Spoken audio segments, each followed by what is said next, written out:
मनोज जरांगे पाटलांचं महत्त्व कमी करण्यासाठी कसा कसा सत्तेचा व पैशाचा गैरवापर करण्यात आला हे संपूर्ण महाराष्ट्राला नव्हे तर संपूर्ण भारताला माहिती आहे। काही लोकांना आता वाटतंय की आपण सत्तेमध्ये आलो, आपण निवडून आलो, आता मनोज जरांगे पाटलांचं महत्त्व कमी झालं। अजिबात नाही। मनोज जरांगे पाटलांचं महत्त्व कालही होतं, आजही आहे आणि भविष्यात पण असणार। आणि संपूर्ण महाराष्ट्राला नव्हे तर संपूर्ण भारताला माहिती आहे की कोण निवडून कसं आलं, काय आलं हे काही सांगायची गरज नाहीये। या सगळ्यांचा प्लॅन असा होता की आता मनोज जरांगे पाटलांचं जे महत्त्व आहे ते कमी करायचं, मग कुणीच पुन्हा मराठ्यांना ओबीसी मधून आरक्षण द्या असं म्हणायला कुणीच पुढे येणार नाही।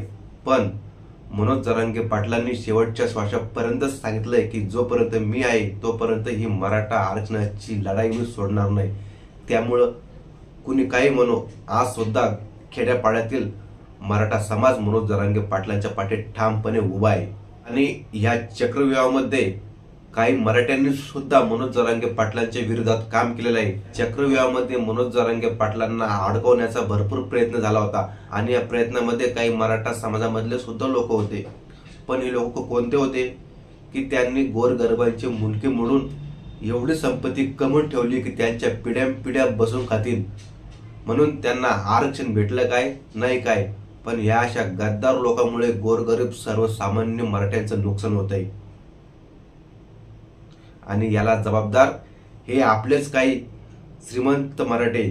पण खेड्यापाड्यातील मराठा समाज पुन्हा एकदा ताकदीने मनोज जरांगे पाटलांच्या पाठी ताकदीने उभी राहण्याची तयारी करतोय। जशी आपली पंढरीची वारी तशीच त्याच जोशाने आणि त्याच जोमाने पुन्हा मराठा तयारी करतोय। अंतरवेली सराटी 25 जानेवारी।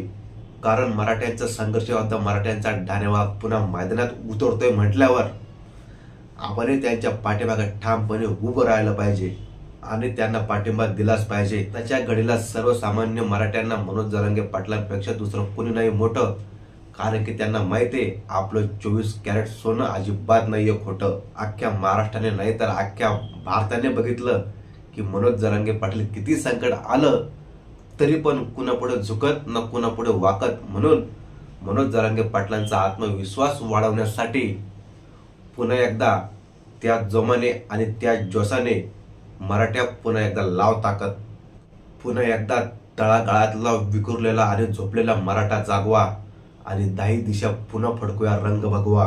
पाटलांना बदनाम करण्यासाठी, पाटलांची ताकद कमी करण्यासाठी काही लोकांनी सोडले आहे विषारी साप, पण मराठ्यांना पुन्हा एकदा दाखवून द्यायची गरज आहे। बाप तो असतो बाप।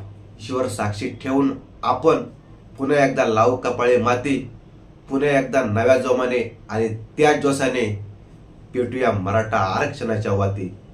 जय भवानी, जय जिजाऊ, जय शिवराय, जय शंभूराजे। एक मराठा कोटी कोटी मराठा। धन्यवाद।